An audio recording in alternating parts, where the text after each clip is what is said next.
Good morning, everybody. Kirk Spano. It is Saturday, February 24th. It only took me 4 tries to get that right. And we are going to talk about some big macro today. And then I'm going to introduce the punch card dividend stocks and the punch card growth stocks. So we're going to talk about some big trends here. And I am actually going to start with my stuff. So on Monday, I will have the punch card growth stocks earnings update. Normally, I would want to do a stocks of the week and just keep up a little bit at a time, but I fell behind, so I'm doing a big update. We'll stick with the quarterly lists. However, I am breaking things up a little bit differently to be more actionable and to make the strategies a little bit more understandable. So we will have 4 different lists within the punch card growth stocks: your S&P 500 stocks, your growth gorillas, your mid-cap stocks, generally growing faster and racing towards inclusion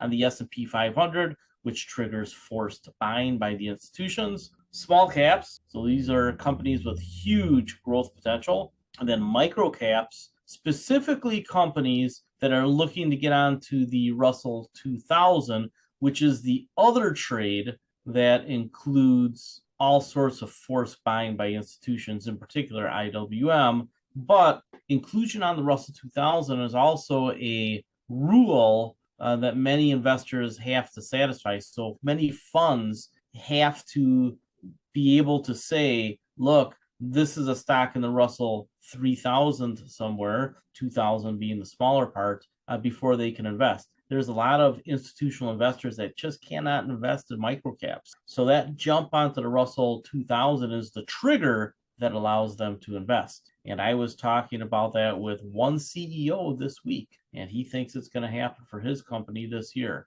I know that it's going to happen for several others, and those are the microcap stocks that I'll be covering. Expect to see this on Monday sometime or Tuesday, possibly Tuesday. When I do the retirement income options and stocks of the week show on Monday, this week it will be pay-per-view. So you'll have to have the $1.99 membership to see it, because I'm going to be revealing a lot of stocks, and that's not for free. So if you are not on the YouTube channel with the $1.99 a month subscription, you can either not watch the video this week or wait till I release it to the public, which might not be for a couple of months. That would be the general approach. 2 to 3 months is how long they're behind the paywall. So punch card growth stocks.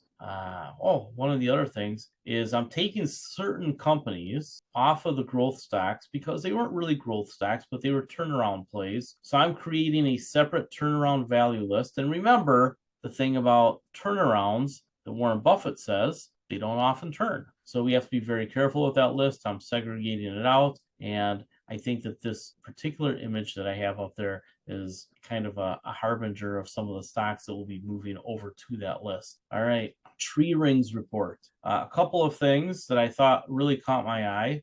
The auction for 20-year treasuries was pretty good. However, not as good as it probably should be. So at some point soon, when the tax receipts stop coming in at the end of April, the Treasury is going to need more demand for U.S. Treasuries. It's going to have to be either foreigners or the U.S. banking system. The banking system has been kind of out of that game for a few years. Federal Reserve and the Treasury are going to get them back in. That's why I'm sticking with May 1st for the first rate cut, and we should have been starting quantitative tightening wind down by that May meeting. They will talk about it in the middle of March, and I would imagine that in April they make their first reduction in the reduction of the Fed balance sheet. All right, biggest losses are the commercial real estate loans that we've been talking about for a year now, and that is about to come to a head. That's the reason I think that they lower rates on May 1st. I don't think that the market has it right at the moment by thinking that is only about a 30% chance that they lower rates on May 1st. I think it's like 90% because the banks are in trouble, especially the mid-sized banks, and they're going to need help. And that means they need access to the Fed window, which has been created now. They're going to need an extension of the special facility that expires on March 11th, and they're going to need the yield curve to flatten out. Right now, we've had an inverted yield curve for 18 months. We have never, ever not gotten a recession when it's been inverted for a year or longer. And so far, we've avoided the recession. So to continue avoiding the recession, we're going to need that yield curve to flatten out soon. And I think that process starts May 1st and happens over the summer. I don't know that we get all the way down to a 3% federal funds rate by the end of the year, but that really is my target. I think that they lower interest rates about 2% this year, and they do it over 4 meetings, and they do it in half-point chunks, and then maybe they pause. We'll see how they do it. Maybe the last 2 cuts are, maybe that's 5 cuts, and the last 2 are quarter points. But I think it's something along that approach, 4 or 5 cuts. 5 cuts makes a lot of sense, with the last 2 being quarter pointers, and they can get that yield curve flat pretty quickly, and then actually have it be expansionary going into the end of the year, which I think is going to be necessary at some point in 2025 or 26, because when the tax code reverts back to the pre-Trump days, and there's really no hope of it going, of maintaining this particular tax code, because even if Trump wins, he would have to get all of Congress to pass it again. It's just not going to happen. The compromise that we'll probably see is that the standard deduction stays raised, and that's because it's good for the economy from the bottom up. And then a lot of the things that were put in by Trump for the rich people, your 1 and 2 percenters, a lot of that's going to go away. And if that happens, if what I just said happens, and the economy continues to expand at 2-3% per year on average, and we're way above that now, I mean, you really are looking at a balanced budget sometime in the 2030s. We're on that path, and it's because of the attrition of the baby boomers. I don't want to say them dying off, but we're going to have peak baby boomer expense in about 2030. And from that point, it starts to tail off just a little at a time. At the same time, we have the millennials in their peak earning and spending years. So there's going to be a lot of tax receipts with that. So here he calls it super core inflation reaccelerating. I cover that in a PowerPoint that I'm about to show you. It's not true.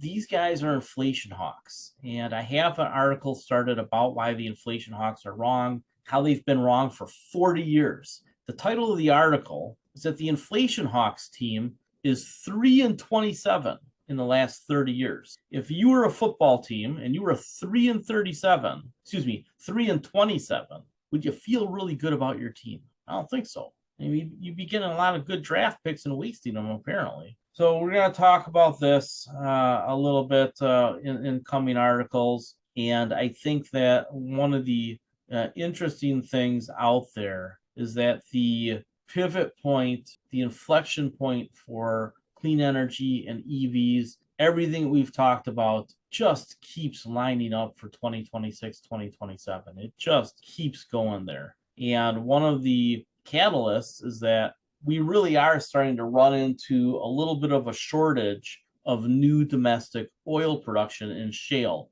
Now, can that be offset? Yes. However, the way to offset it is to drill more in the Gulf of Mexico, and nobody really wants to do that. So we're probably going to see flat oil supply in the United States starting in about 2 or 3 years, and then that will be able to be maintained for 2 or 3 more years, which puts us at about 2030 to when U.S. oil supply starts to tip over just a little bit. But that should coincide with a lot more alternative energy online.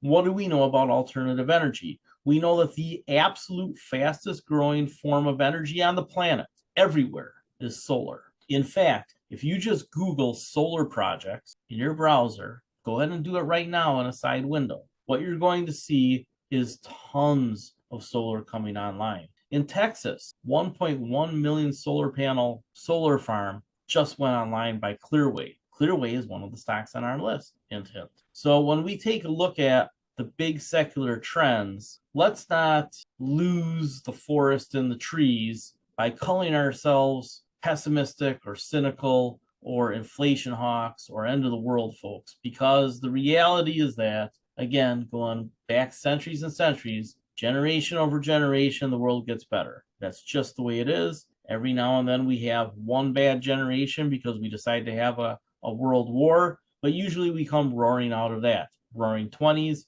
boom in the 1950s, 60s, and 70s, all sorts of stuff. I just can't emphasize enough that there's a big transition going on. There's money to be made. Some of the old stuff will be bad. Some of the new stuff will be good. It'll be a little bit mixed up. But the reality is that we have some big changes coming, and it's largely technology and demographics led. So let's get into that. Barbell investing for 2020s. This is old, but it's about right. So this is what we created 3.5 years ago that we wanted to be invested in. So if we were mostly in tech and comm, industry that uses technology well, consumer discretionary, alt energy, and biotech, REITs, gold and crypto, Bitcoin in particular, materials, alternative energy on both sides, because you have the growth investments and the utility-like investments. And then alternatives, we'd kick some butt. And for the most part, that's what I've been preaching over and over and over again. I decided to bring this back out because I don't think I've had this out for probably 7 or 8 or 9 months. I think it's pretty important. So all the money market funds, this looks like a big number, right? But look over here, it starts at 4.5 million. It is normal for there to be a certain amount of money in money market funds. That number is about $4 trillion, all right? And if this got extended out this way, before COVID, it was actually a number 2 to 3 trillion. So about $4.5 trillion would be normal for what we'd expect in money market accounts at this point, just because the monetary base has increased and more people have money for the first time in really 2 generations. You know, we have seen wages go up for the first time, and there's some good, and I put them on my Twitter feed, and I didn't bring them over to this PowerPoint, but we are seeing wages increase from the bottom up right now, which is really good. You know, we had seen stagnating wages for 95% of the population from Ronald Reagan until President Trump and everybody in between. You know, little bumps to the upside under Clinton and Obama, but they weren't what you would want. They weren't big enough. We're really finally seeing wage inflation for the first time. And that is causing more money to be just people having bigger savings. But this number from about 4.5 million up to 4.5 trillion, that's 4.5 million millions, $4.5 trillion up to about $6 trillion. There's about $1.5 trillion that's going to go into assets over the next couple of years, 2, 3, 4, 5 years. You know, we'll see how much of it actually gets in on the front end. But I think that you're going to see pretty good support for stocks and pretty good support for real estate if they can avoid screwing things up in Washington, D.C. What to look for on a correction or a market top. You need to see buying power exhausted and that stocks fall on good news and some sort of a technical breakdown. And this is from FS Insight. I told you I'd share some things with you from time to time. Margin debt, which this is something that we covered a lot in 2021, right? Because it peaked up here. So when margin debt peaks, we know that there's a little correction. What's coming right now is this type of a correction. Nothing huge, right? So you're going to get a little turnover here at some point soon, it looks like, next couple of months. What this is showing is that we are in rally phase, but with periodic corrections. It looks like, again, in the next month or two, we'll get another correction. The average correction has been 10%. I said the other day, last week, I think I said 5 to 10% is what I would expect. So you should be targeting about 10% drawdown on the S&P 500. The mid caps and the small caps, of course, are already, you know, not overvalued. So I would expect a lot of those to dip quick and then come roaring back. Especially the mid caps. The micro caps and the small caps need to see a sentiment or mood change, but that really is the only place to cheapen the market.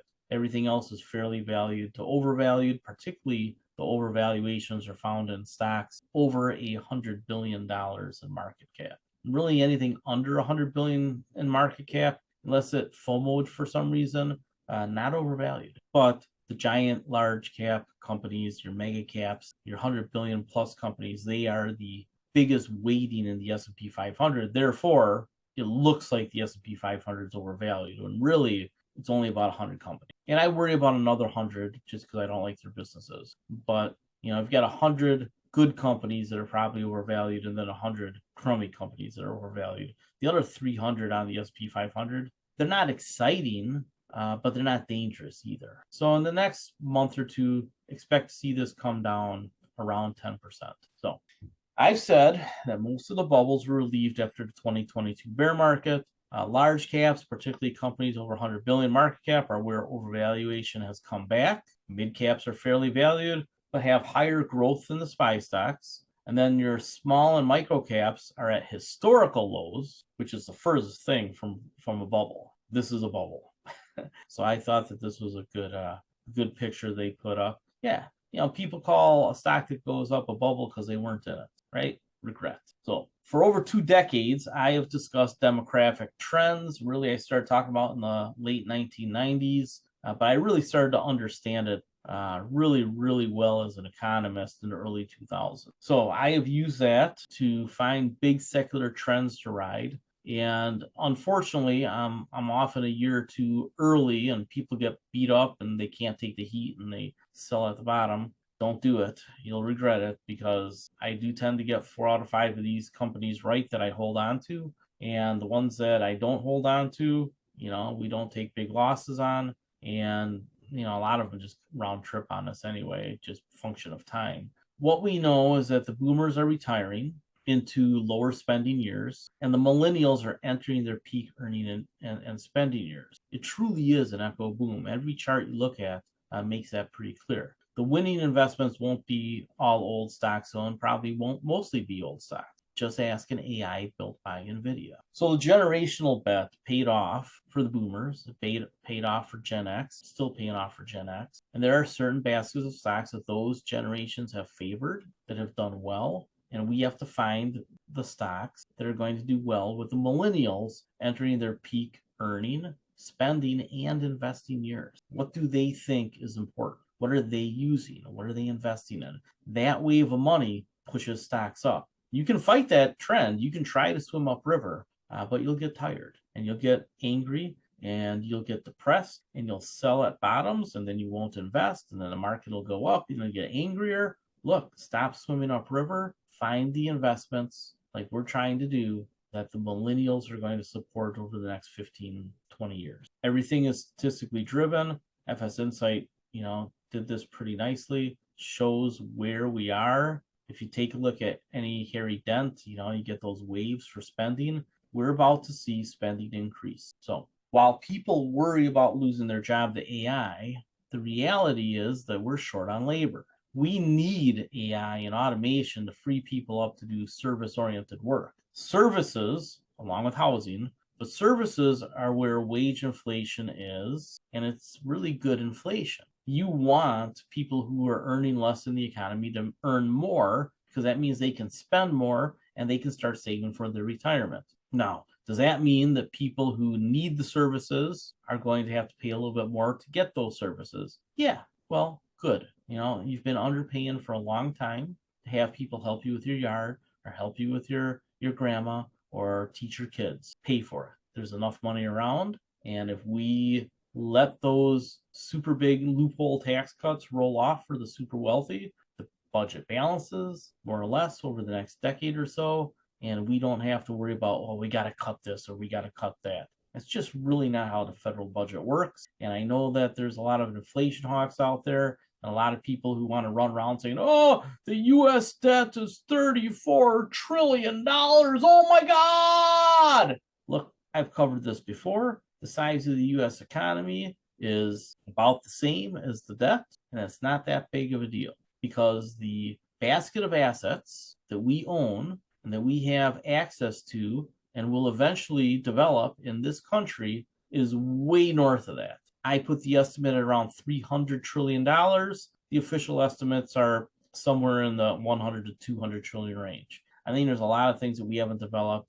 and with the coming clean energy boom and replacement of the fossil fuel economy, there's just going to be so much money out there that it's unbelievable. And if you owned a $3 million house and had a $300,000 mortgage, would you feel bad about that? So let's think that through. If there's $300 trillion of assets in the country, and by extension, our ownership around the world, and there is a $34 trillion debt, and we know that there's expenses coming for the boomers, but that can come out of cash flow and just borrowing more debt.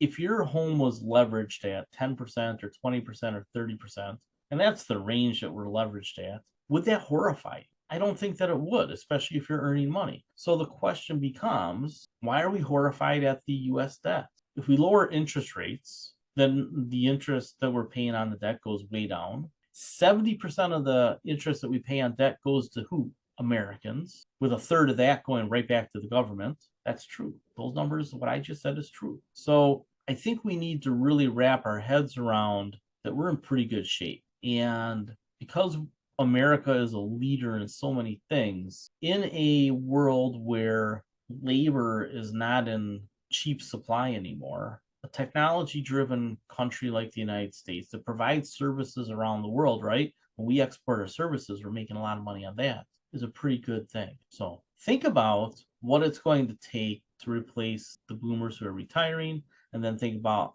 how many of them are going to need help as they get older. Even with AI, we still need 30 million more Americans to do the services work. So immigration has to be normalized, but we know that'll be slow. So the Federal Reserve will have to carry a lot of money on its balance sheet for a long time, but ultimately it gets flattened out over time. We pay it off over 30 or 40 or 50 years or 100 years. Who cares? It goes back to us anyway. And that's the thing that I don't think people understand, is that if the money is just in a circle, as long as you don't have people who are rigging it to skim out through tax loopholes and regulatory breaks, and we actually maintain the capitalist aspect without distorting it with tax breaks and regulatory rules that only benefit 1 or 2%, then that big skim goes away and all that money spreads out. That's what the Democrats talk about anyway. I don't know that they're the greatest at doing it, but they try and they talk a good game.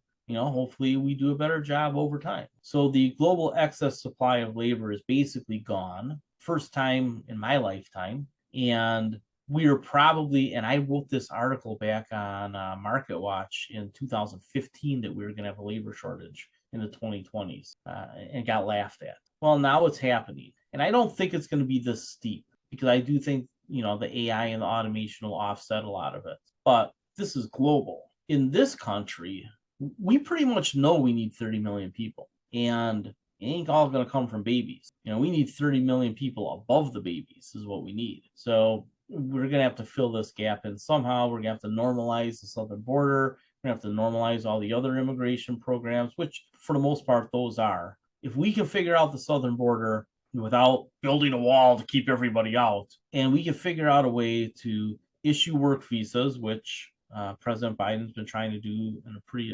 expeditious way, and then put people who keep their noses clean onto a path of citizenship, which generally takes about 5 to 10 years, it all works out. But we're political, and that fringe racist element out there that kind of tips the scale towards anti-immigration, really, we have to overcome them. So whether that's 6 or 10 or 12% of the population that's overtly racist, and I'm not just talking about the underlying things that we all have where we just don't understand other people. I mean the people who are overtly, white nationalist supremacists. Those people, they're the ones that we have to really kick to the curb hard to solve this problem because they're not doing the work. So the labor shortage, is a big number. Is it really 78 million people? I mean, good grief, that's a lot. We'll see. I think that ultimately you have shifts in where people live. We know that a lot of the immigration in the United States from the South is climate related because they can't farm anymore. And they're going to have to come up here and help us with our agriculture, our services, and we'll see if we can do it right. So what are the investing ramifications? Because that's why we're here. As we've discussed, companies that use AI and automation well will do very well. As we're seeing now, the picks and shovels companies, in particular NVIDIA, in AI and automation, but also Rockwell, PTC, and many others that we've been in on will do very well first. We are, I think, in the middle of the game for the picks and shovels companies because they're filling huge orders, and that'll turn over in 2 or 3 years. The companies that will do well with AI and automation, they're just learning right now. They're just building their companies, and that'll kick in 2 or 3 years. But that's the economic impact. When does the stock market recognize? I think the stock market's going to reward both groups right now, at least for the next year or two. I'm not very bullish on part of the end of the decade. I do think that we have to have a pretty wide monetary and fiscally led normalization that will bring with it a slower economy for a year or two and a stock market pullback. 26, 27. I mean, that coincides with the energy shift. There's a lot of things that make sense there. We will get a big stock market correction at some point.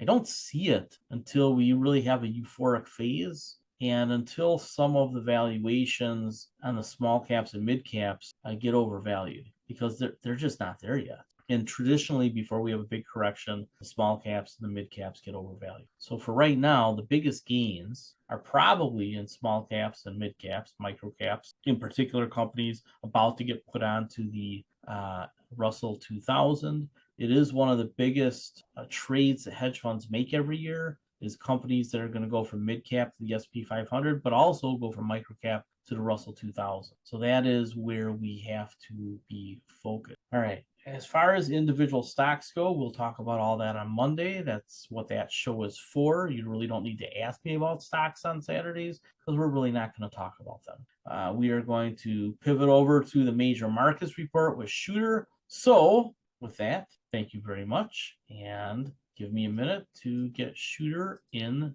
the queue.